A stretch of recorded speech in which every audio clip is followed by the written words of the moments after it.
Hi everyone, and welcome to the Boma webinar in conjunction with Spotlight. Thanks for joining us and taking the time out of your day. We really appreciate it, and we've got a really fantastic afternoon with you today. We've got Christie, the CEO and founder of Boma, and Richard Francis, the CEO and founder of Spotlight. So really thrilled to be introducing them to you today.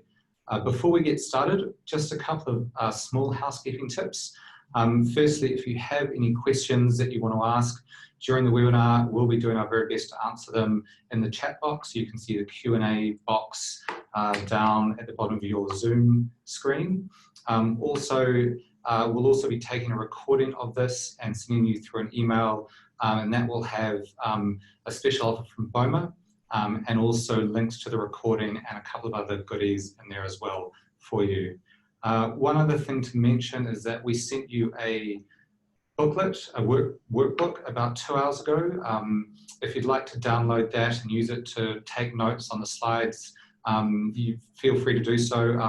And while people are just making sure that they've got that handy or downloading it, what I'm going to do is just launch a couple of very, very quick online polls. And this will just give us a feeling for your level of marketing experience, what you're doing, and things like that. And that will be really interesting for Ian and Richard to speak to during the event. So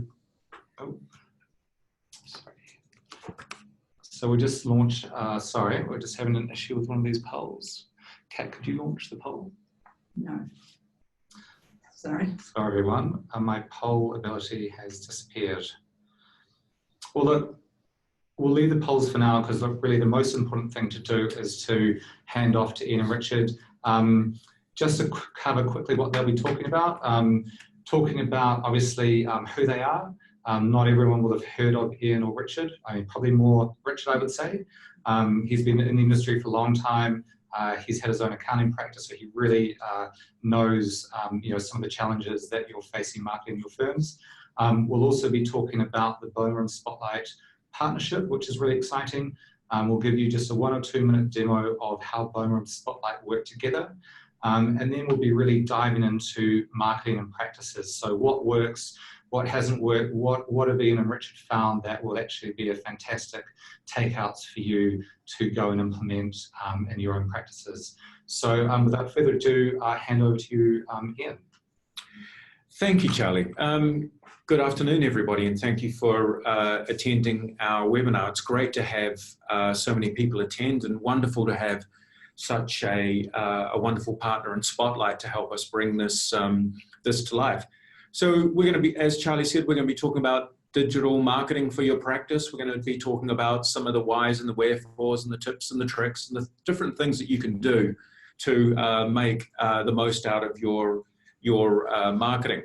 But just firstly, by way of introduction, my slide won't change. Myself, I've been in marketing actually all my working life, and started in broadcast marketing, so doing things like television commercials and more billboards and all of those sorts of things, and then made the transition into digital. And I've actually really been in one of those sort of unique situations where I've seen the transition that not only people like myself in the industry have had to make, but also the way that industries have been transformed, and the role of marketing has actually started to play a much larger role in businesses, and particularly in the business advisory area. That's a really good growth area. So I'm sure that a lot of that is why you're here. I've also been on the entrepreneurial side of the table as well, and know what it's like to start your own business, grow your own business, and all of the roller coaster ride that actually entails. Really great pleasure to introduce Richard Francis from Spotlight Reporting. As Charlie was saying, an absolute legend in the industry, author of a book. And Richard, would you like to say a few words? Sure, thanks Ian, and thanks Boma for having me along as your guest today. golly, I'm going to have to earn that legend title now. And so I've been in the industry for 20 mumble years. I've been a chartered accountant that time, and an entrepreneur, obviously. So CEO and founder of Spotlight Reporting. We provide reporting, forecasting, and other goodness to over 1,000 accounting firms and between 20 and 30,000 accountants at any point in time. So a really interesting journey running my own practice, working in a big firm, running the consulting services side of that, and also trying to encourage the partners to do the dark arts of marketing. So I'm really looking forward to sharing today and bouncing some things back and forth with you, Ian, around what we've done, what's worked, what hasn't, what some of our best firms that we interact with daily are doing or not doing. I think it's a huge area of largely untapped opportunity for our industry. So I'm looking forward to the next 50 or so minutes as much as anyone. Fantastic. Thank you. So one of the questions we thought we'd answer right up front is about, as Richard alluded to, the Boma and Spotlight partnership. And as you'll see as we go through this, the way that we are showcasing not only just Boma and Spotlight within this webinar, but also from a product point of view, how we are integrated in the sense of the Boma platform, which I'll show you in a minute. But essentially, it's because we have a common view of what success looks like. We're both value drivers for businesses, and I think that we're both playing a unique role in the advisory journey. Both trusted sources of business outcomes, more traditionally in Spotlight's case. In Boma's case, we take a lot of pride in being able to tell people the effectiveness of their marketing. What's also really important is that there are a lot of commercial pursuits, and particularly from a Boma perspective, marketing is not one of those nice to haves. We believe that it's at the heart of those commercial pursuits. And just as Spotlight and the reporting and all of the great work that they do in order for you to help navigate through your business, those are the things that we believe are common to us all. But I think even more so, and you'll probably feel that this comes out in the webinar, which is we're making it easy to do things that once were complex and specialized. And I think that is one of the actual byproducts of this digital revolution, no matter what part of that you are in, is that once something that had massive barriers to entry are now reduced quite substantially. And I know that from a marketing point of view, you had to, in order to make, say, a video or a TV commercial, you had to have access to very specialized people and equipment.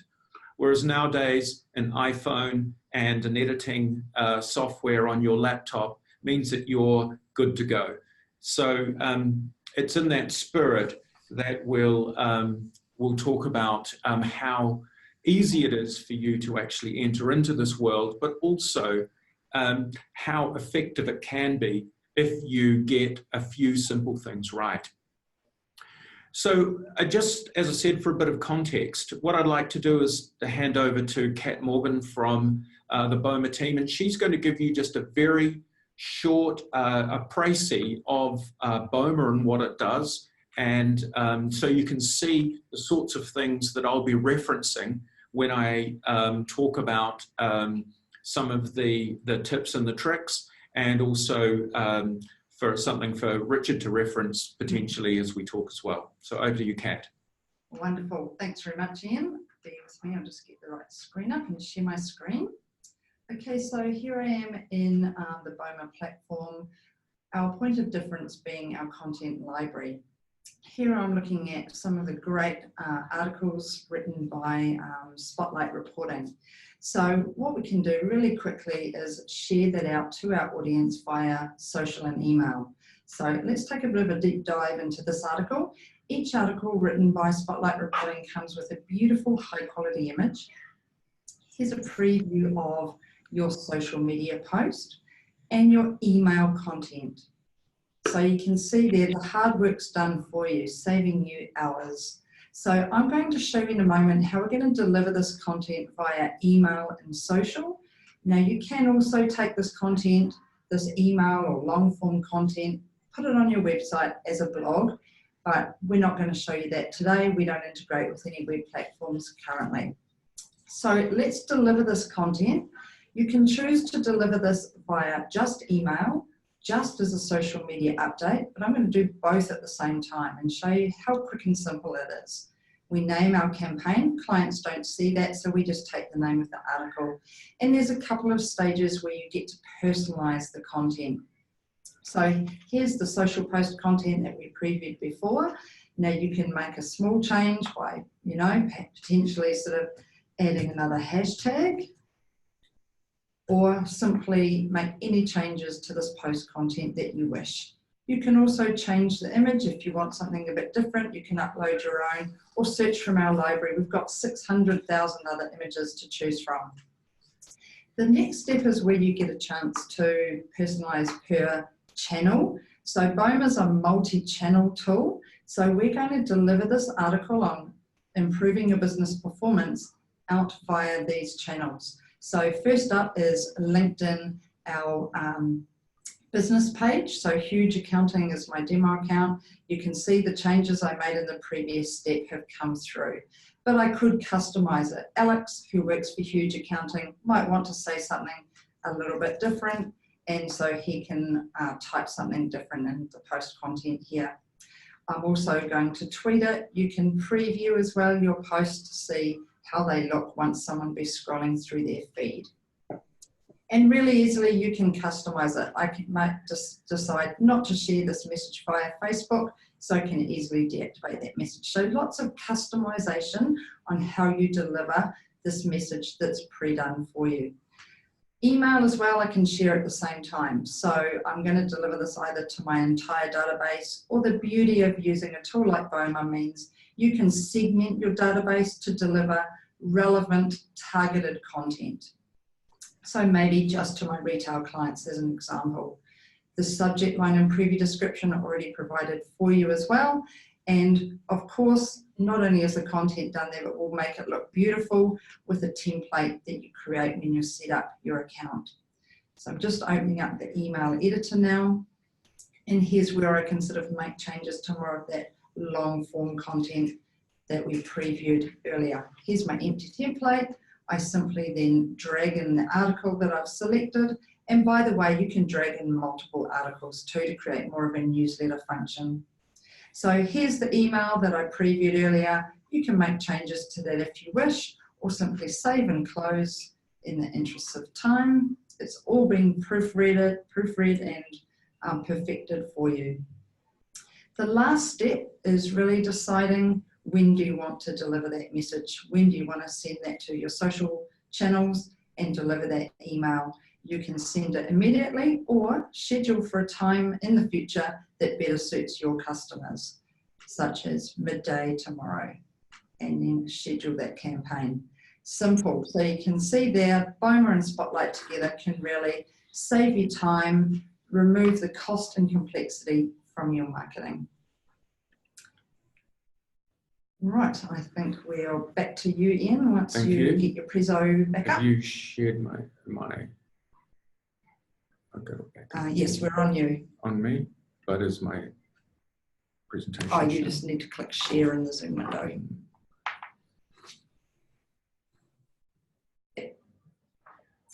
I'll be answering questions as we go, so please keep them coming. So thank you, Kat. That was that's really good. One of the things that's really important, just before Richard talks about some of his experience and learnings, is the three things that we're going to be talking about from an executional point of view. Is okay. So you've seen the tool and just a small piece of its functionality. But, you know, what we need to do is say, that's a tool. How do we get that brand awareness, you know, out there? How do we get those new leads? And also, how do we nurture those clients? Because essentially, when you boil marketing down, those are really the three things that you want to do. And a lot of the subset of all of the tactics that you would use are essentially falling under those three umbrellas.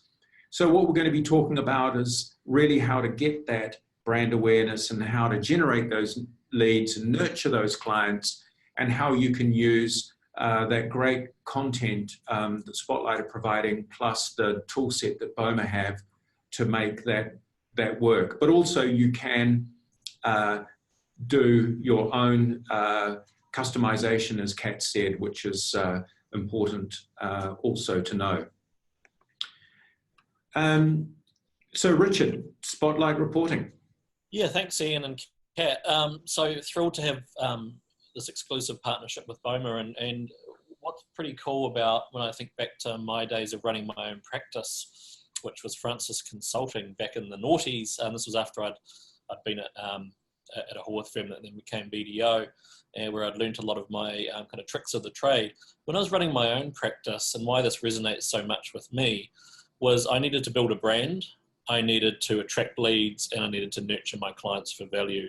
So the three themes that Ian talked about there briefly are very real and very existential, actually, if you want to run your own successful accounting practice. One of the things about Spotlight reporting and the genesis of Spotlight reporting was I've always had this innate desire to empower the industry to do great work. Now that may sound very lofty and Nobel Prize winning aspiration, but it was really much more selfish than that, because I ended up as a bright-eyed, bushy-tailed graduate in an accounting practice way back when, and kind of thought, golly, what have I landed myself in for? You know, we were sitting in Hessian Hut, large accounting firm, you know, everyone kind of peering over the wall at their neighbour in a bewildered state. Technology, like, you know, the internet, and that was just burgeoning. And it felt like an industry that was still a little bit stuck in the past. And I think those of you who have worked your way through the ranks of an accounting practice, this will resonate. And really wanting to get into advisory work, and then later on, a few years down the track, when cloud accounting came, and hats off to Hamish Edwards and Rod Drury of Xero for really shaking that whole market up.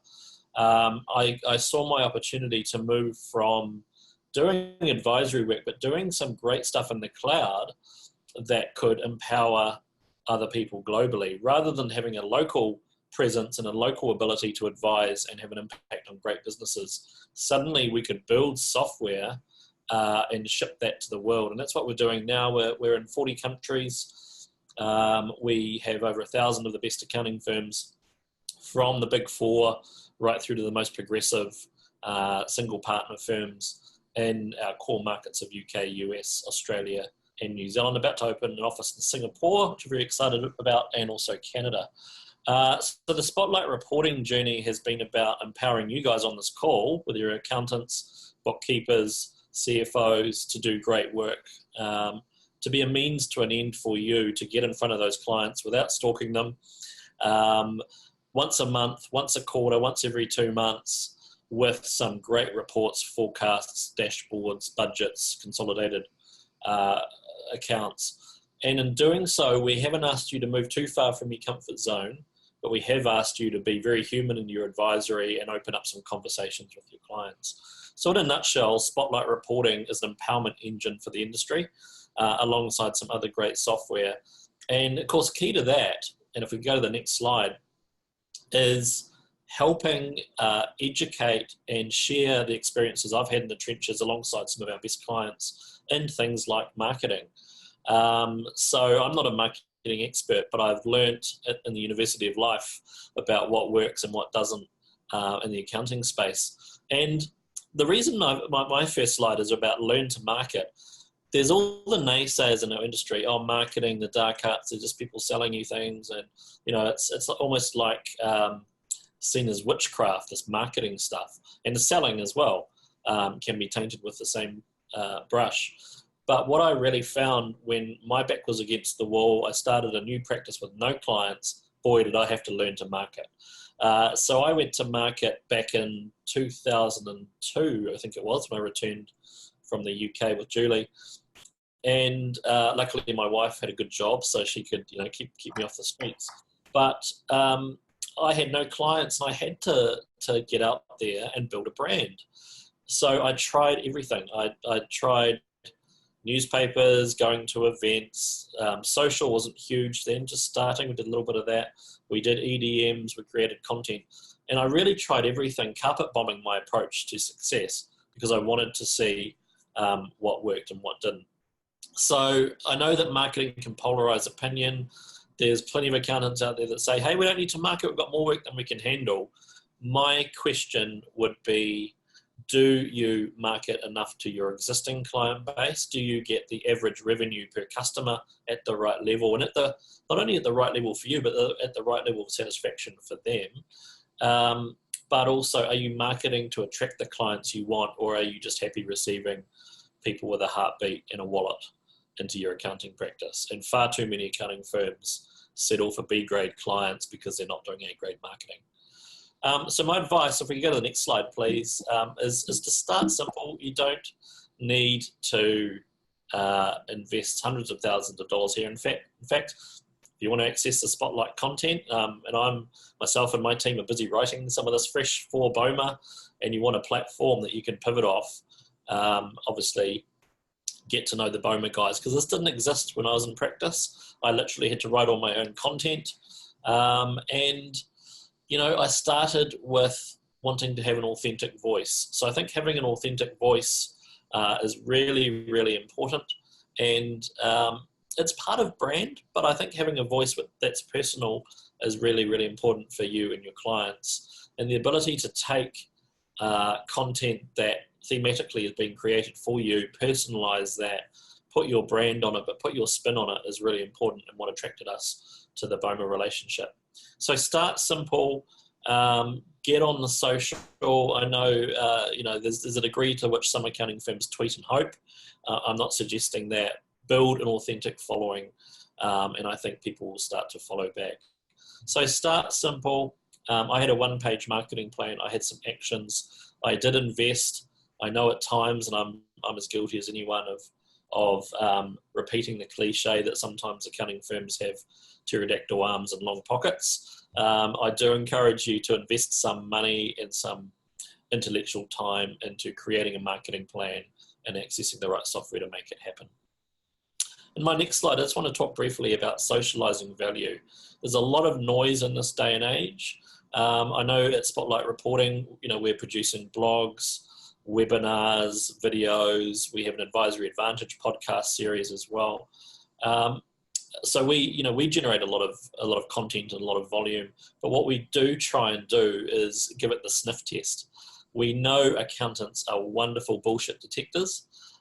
So we are always conscious that as an accountant myself, and we have a lot of accounting DNA at Spotlight, would I want to read this? Does this add any value to my life? Is it something I can deploy in practice? So I think with the content we've shared with Boma and what we try and share as Spotlight Reporting, often via our customer success team or online, is value.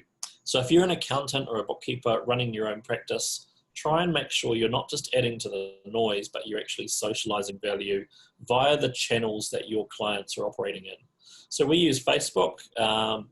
The demographics are graying, kind of middle-aged to older people these days. The kids don't really hang out on Facebook. But of course, business owners and entrepreneurs are the ones that you'll often be wanting to target. So if you have that plan and you remember to add value on the social channels, face-to-face is hugely important. It's a chapter in my Transform book about advisory is human. I think we should never forget that. But being valuable contributors to our community is far more important than being the noisiest kid in the classroom. So that's my little kind of bon mots to start us off. I know Ian wants to dive into some of that in a bit more detail. That's great. That's great to hear. And Richard and I were talking before the webinar about some of his early experiences in getting his practice up and running, and some of the been known to place ads in regional newspapers and things like that. So it's not that long ago that strategies and tactics like that were absolutely the only thing you could do. And it's amazing that now we do talk about things like Facebook, and Richard's absolutely right. The demographic in Facebook is getting older and older. And when you think that Facebook hasn't really been with us for 10 years, that's an incredible sort of transition, not only to something like advertising in a regional newspaper, to then going online, to then being in a social network, and then for that network to actually start to mature in its user base. It's a really incredible journey. And I think that what we have to do is understand that we're now dealing with a whole different set, as Richard said, a whole different set of opportunities and challenges. And oftentimes, the biggest question we get asked is, how do we target these people, and where do we find them, and what do we use? And really, we answer that really through three sort of ways, really. Firstly is content, and in our case, as Kat showed you and as Richard mentioned, we have those content libraries. But if you just look at content, and we're going to talk a wee bit about that this afternoon, if you look at the multi-channel, as I said before, years ago, you had to be a very wealthy business to advertise on television. Radio was just a mess in the sense of having to spend a huge amount of money to cut through. And then there was no real way that you could start to talk to people almost individually. And now with social ads, you can do that a lot more effectively. So essentially, if everybody now has the means to create or access content, to then look at the channels that are right for them, rather than the channels that are affordable, and look at the targeting of into a social group or a group of professionals that define themselves as a social group.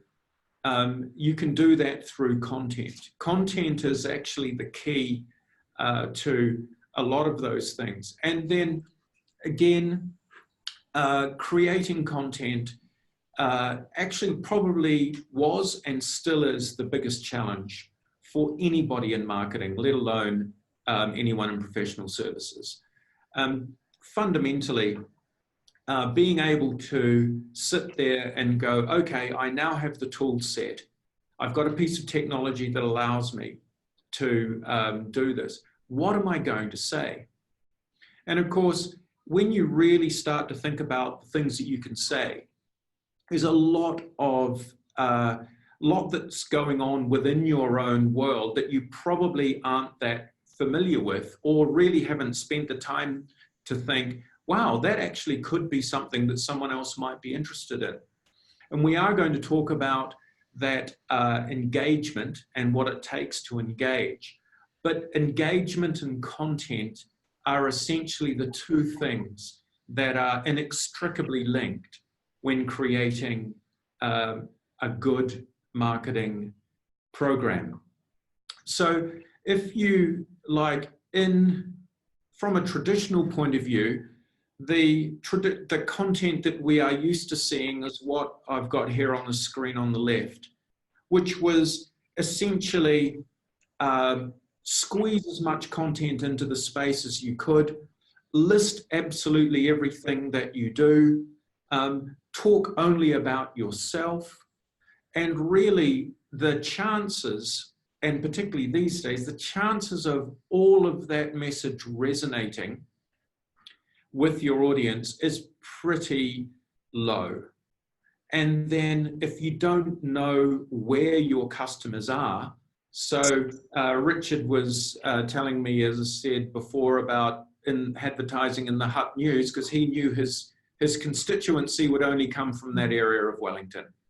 But it's no good someone who's an accountant, say on the left, and maybe they reside in Auckland, in Newmarket, advertising in the New Zealand Herald, where a lot of your readers would be on the North Shore or South or West Auckland. But in those days, that's all you had. And you can see that essentially it's not a conversation. Is that what you're doing is you're talking about yourself, hoping that someone will think that's what they need.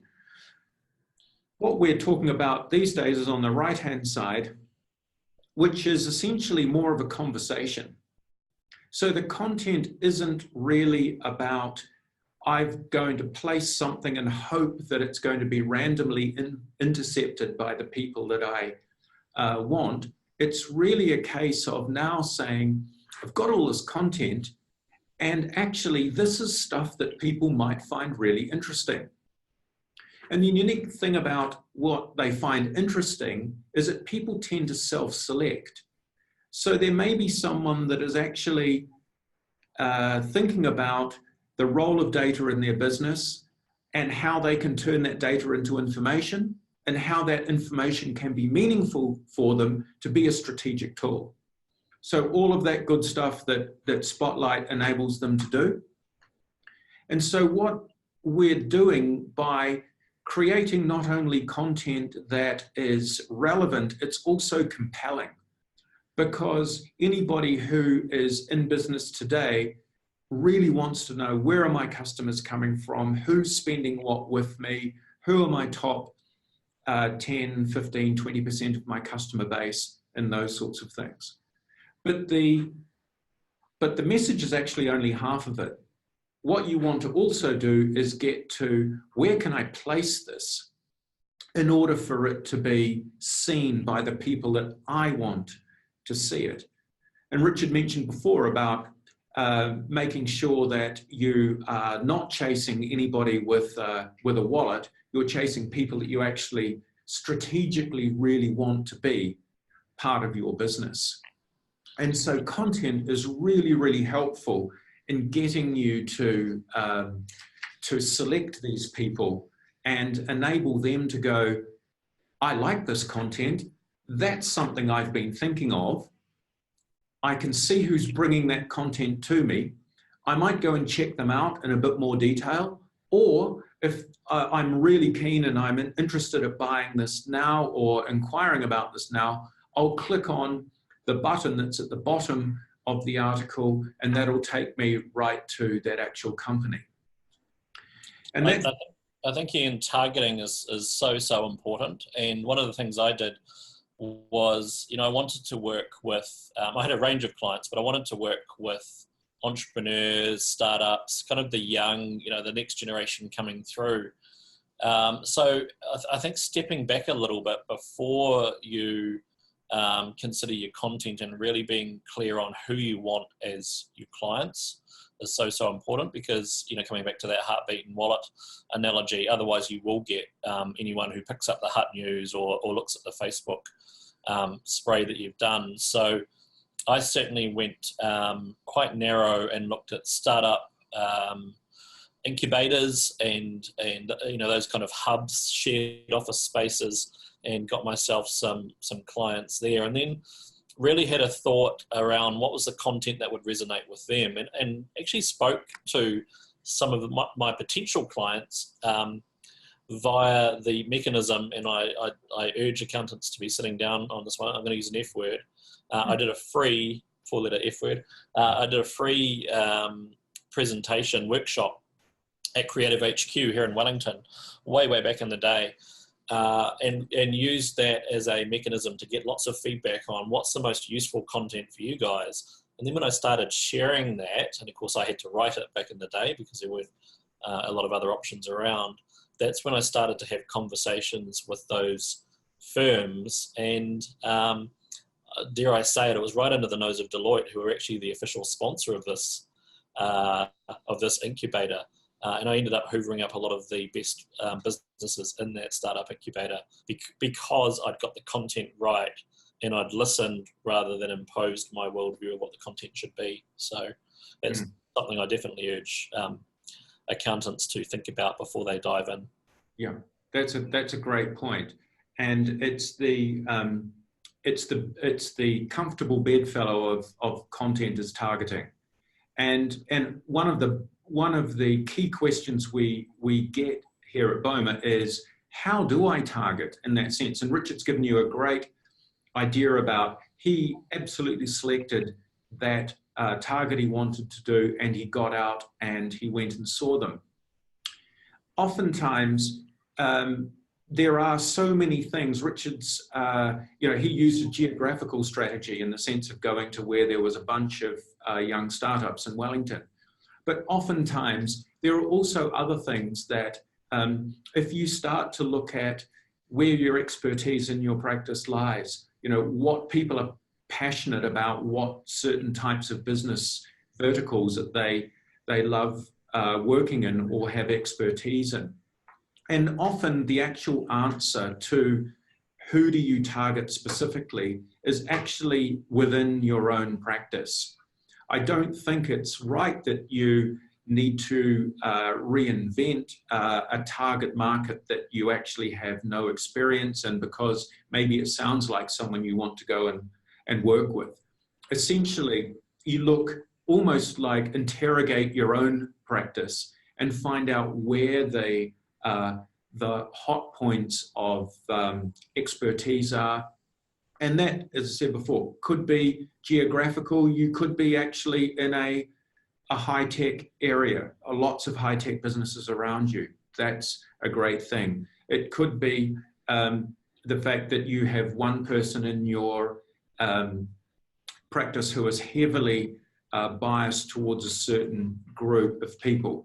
And I'm not saying you need to then target your practice only around those people. What I'm saying is that it actually gives you a first step in the ladder to be able to say things.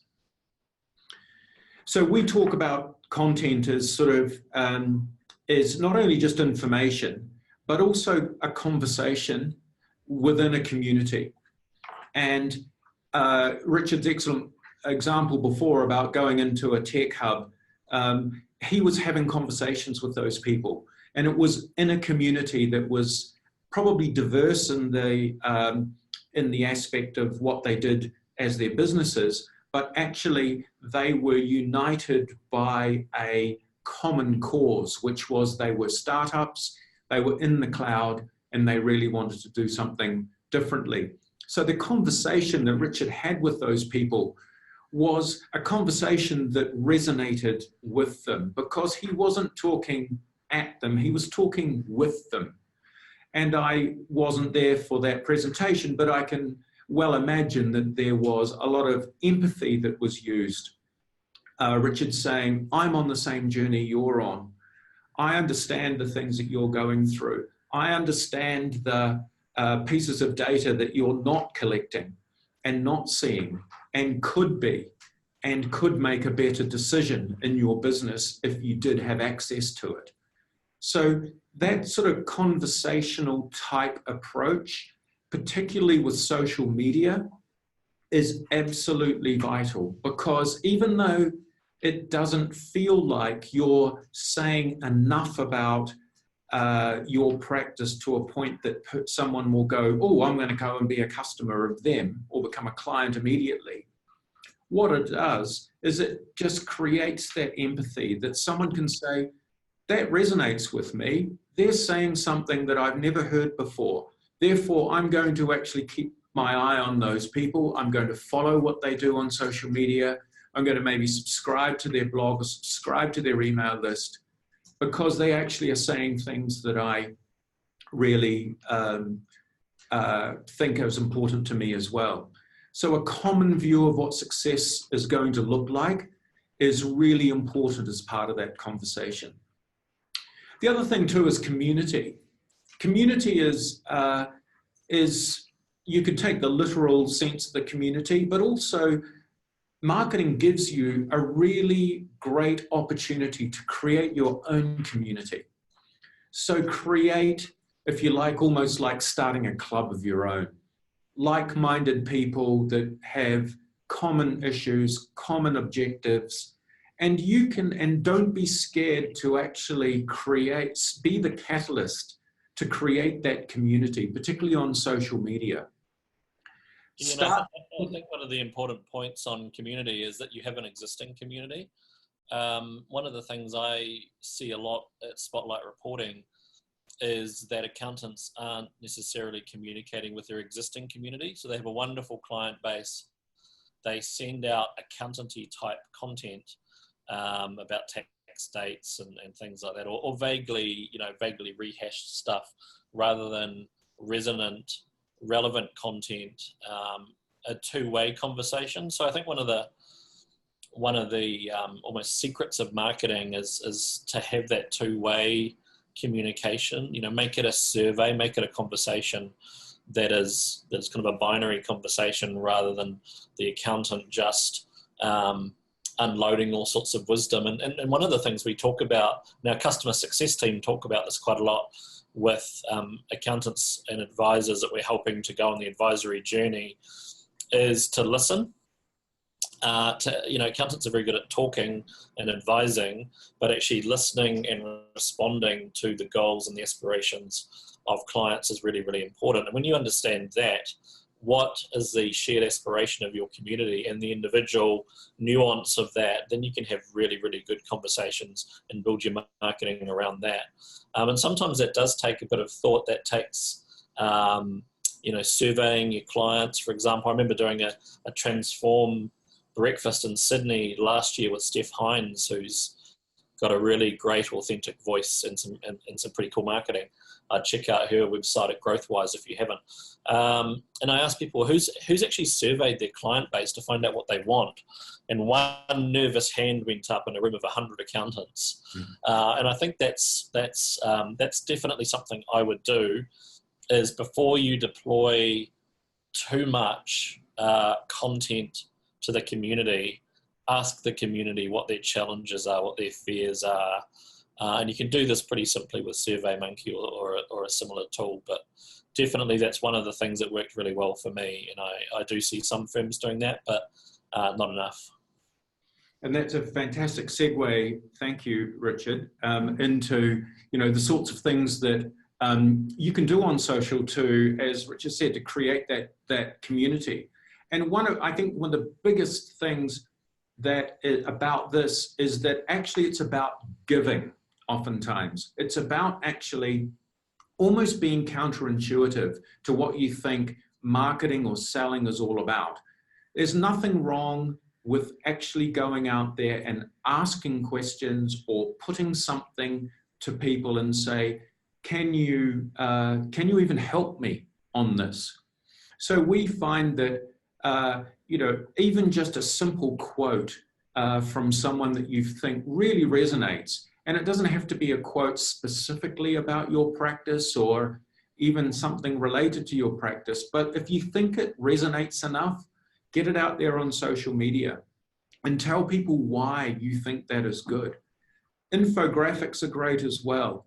Asking questions, as Richard has said.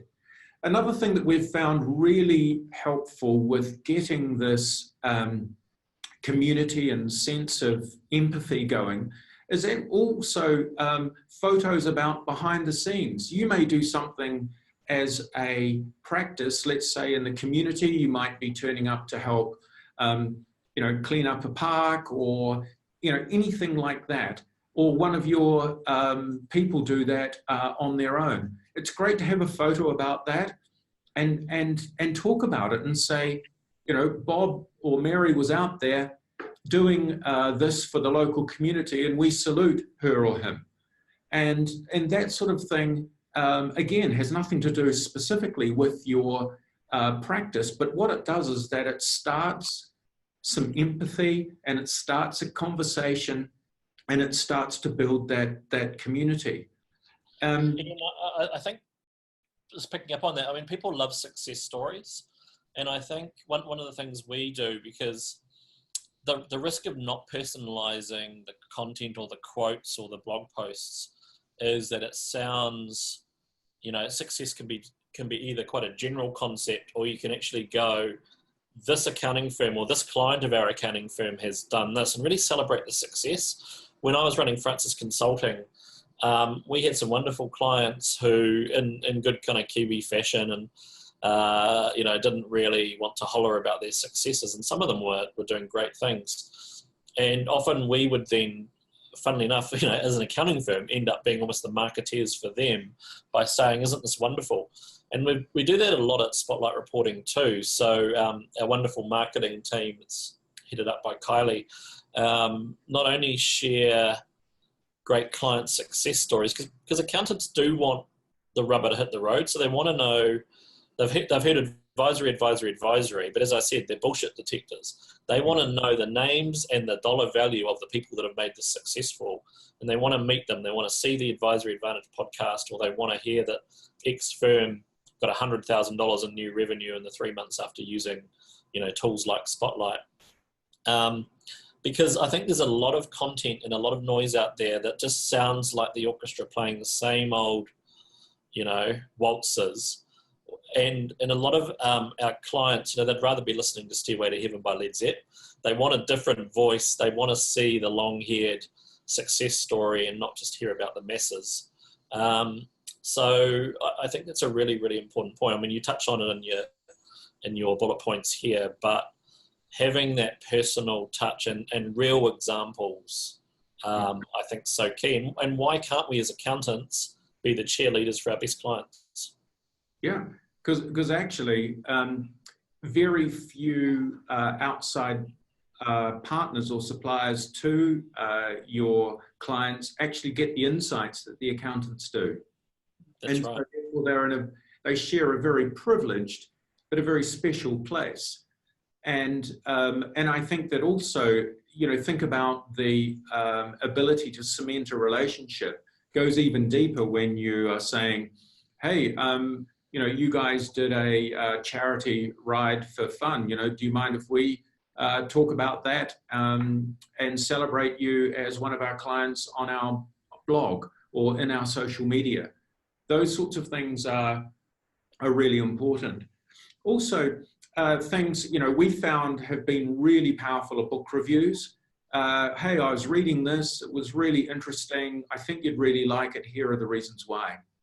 And coming up to a long weekend, for example, you can put a review in of something that maybe isn't professionally related, more as a good story or a yarn or that sort of thing. Also, I think rather than it being one-way traffic, because remember what we're doing is trying to get a conversation going here, asking for advice, asking for product ideas, there's nothing wrong with that sort of thing. Even though it feels, as I said before, counterintuitive that maybe you're asking for things that might make you look like you don't know, it's not true at all. If you actually start to say, hey, we've got this on our mind, we're just wondering who's interested in this, or whether you think this is a need or whatever. People love to pipe up with their advice or their opinion. And again, there's no better way to create empathy and have people actually share all of those things on your behalf. And that's the most amazing thing about this whole digital marketing journey, is that you're only one share button click away from someone else amplifying your message for you. And that is something that a few years ago we couldn't have even considered or even thought about without spending a huge amount of money. So some other thought starters that we have, obviously, reminding clients, and again, huge use of Boma through client reminders in this sense of compliance dates and things like that. So even though they're boring, actually just a sort of, hey, by the way, you need to do this, is something that may start a conversation. As we've talked about, sharing news, commenting on changes in the industry. It's okay to be a wee bit controversial. At least you get that conversation going. Promoting or commenting on events, sharing news of your firm, regular newsletters, all of those sorts of things are really, really, really important. So from our perspective, we believe that you can set yourself off on this digital journey, the tools and the content are all there for you. The ability to transform your business through starting to create a brand, nurture your clients, and generate new leads is all entirely possible at your fingertips. So don't be afraid of doing it. You've got to start somewhere. And I know it's quite a scary thing, but from small acorns to big oak trees grow. So it's all about just getting on the journey and going in the direction that you need to go. If there's any questions, we can. I know we've been answered. There've been quite a few coming through, and we've been answering those. We'll also, if you're wanting to answer any question or ask any questions, and we can get back to you after the webinar. And of course, we'll be following up with some added information as well, and of course, in a lot. I'll just jump in there if I may. So Kat's jumping in. There's just one question which I'd just like to sort of articulate a little bit more, and I thought it was really useful. A question came in: what form could the buy now button take in the context of accountants and bookkeepers? And I thought it was a really great question because, the easy answer is learn more, direct people to a blog or a page on your website, or refer people to the sort of, have a contact us button and just refer them to your contact us page. But there's so many more opportunities for you to create more compelling calls to action and encourage that kind of conversion of people not only clicking through but taking a further action. Examples of that might be, as Richard mentioned, free. You might offer a free or complimentary kind of intro review to new clients. Send them to a link on a calendar booking invite, such as a tool like Calendly. Or there's a marketing kind of buzzword called a lead magnet. So if, for example, you've got tools on your website, like a free budgeting tool or something like that, don't give it away for free. Make people leave their details, use a landing page or a lead capture form to capture their name, email address and phone number before they can then get access to that tool. That means they're getting something of value and so are you. So yeah, that's kind of my top tip. There's, it might be an invite to a webinar, seminar where they book that link. Don't just kind of consistently send people to your contact us page. Give them something, try and give them something a little bit more compelling. And also the button on Boma is customizable too, isn't it? So you can actually make that button read anything that you want. Yes. Yeah. Okay. And speaking of things to be downloaded, here we've got Richard's ebook, a guide to help you add value and seize opportunity in the new accounting industry. Richard, anything you want to add to? Yeah. So we can, if you contact Transform at Spotlight Reporting, my wonderful marketing team will ensure that you get an ebook copy of that. We've sent physical copies out to 10,000 accounting firms over the last 2 years, so we had to reprint a few times, which is really cool. But yeah, step-by-step guide of, genuine learning from the trenches, not only myself, but a number of other kind of case studies and things in there as well. So please do reach out to get your copy of that. And of course, we do cover marketing, social, having that authentic voice, keeping advisory human, which I think is really important. And I think today, as we talked about, voice of customer, really, really important. So please get hold of that, and we'll share lots of advice on how you can move to being that Led Zeppelin soloist rather than just someone scraping away in the orchestra. We all want to have a touch of the Jimmy Page about us, don't we? So that's fantastic. And also we'll be sending out to all participants a follow-up email where there'll be an offer for a month free on a Boma subscription. So look out for that. And we'll also send some other really handy guides and other things that we think will really help you on your journey. So thank you very much for attending and listening. It's been great. We've Kat's still hammering away on lots of questions that are coming through, which is great. So thank you very much, and wish you all the best of luck in your marketing journey. Thanks for having me, Boma. Thank you.